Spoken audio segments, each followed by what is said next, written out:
Hey, it is Brian from Brian Wright 732, and something I want to talk about is strengths and weaknesses. One of the main issues that we run into is that we try and fix all of our weaknesses, fix all the things that we've done wrong in the past, fix all the things that we can't do that well, whatever. So what ends up happening is we leave ourselves wide open for the predators that, are preaching the mad fix for everything, and they hit you with the ebook, the webinar, the video series, the course, whatever, that we keep dumping all this money into trying to fix our problems while we're ignoring the fact that we're actually good at something. Everyone's good at something. Everyone has strengths. I don't care who you are, you do have something that you do well, something that you like to do well. The issue becomes that you forget about that because you're so obsessed with being perfect, and you miss the opportunity to focus on your strengths and to actually get real things done, which will minimize your weakness, maximize your strengths, and create something productive. And then the other one is having the egoless attitude of not allowing help to be viewed as weakness. Because if you accept what you're good at and you accept what you're bad at, and then you create relationships with people to help round out your skill set so you don't have to do what you're bad at, you bring other people in to help you do that, that's not weakness. That's smart, that's productive, that's aggressive. That is doing the thing that you need to do to be successful. So, when I talk to people about their business, if I find a one-man band where someone's really just trying to do everything, and then you realize they're just kind of trying to prove a point to themselves in the world that they can do it all, that is the absolute recipe for disaster. The most successful businesses I've ever known, ever worked with, ever worked for, these were people that have staffs that take on the tasks that the owner, the leader, the CEO is not best at.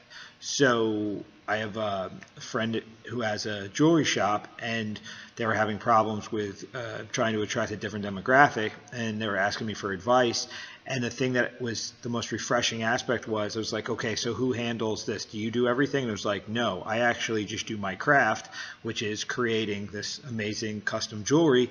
And then their staff handled the sales, promotion, the marketing, and whatnot. So the adjustment there was, if their staff couldn't be trained to go after a different demographic, they could actually bring other people in that are more successful at that demographic.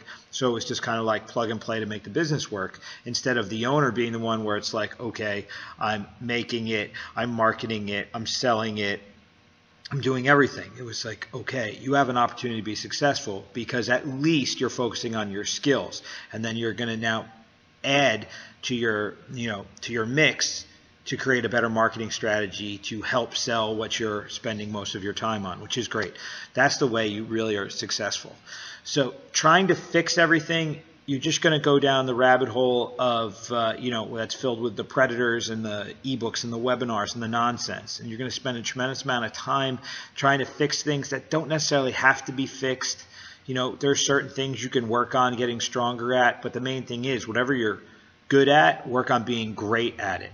And if you become great at something, then the support will actually be there. And then the opportunities to make your living and create security and opportunity will all be there. So don't forget your weaknesses. I shouldn't say that, but don't focus on your weaknesses or look at your weaknesses as a problem. Just look at them as things that you're not the best at. Focus on the things you are best at. Make yourself great at those things. Create the relationships to work on to have other people do the things that you're not as strong at. And move forward. Don't try and do it all, because if you try and do it all, you're just setting yourself up for failure. There's the old Marshall philosophy of, the guy you fear is the guy who does one technique 10,000 times instead of the guy who does 10,000 techniques one time. I would rather be a master of one thing than be mediocre or bad at a ton of things. So focus on your strength. Focus on your strength. Focus on your strength. That's where your security will come from. All right? Have a good day.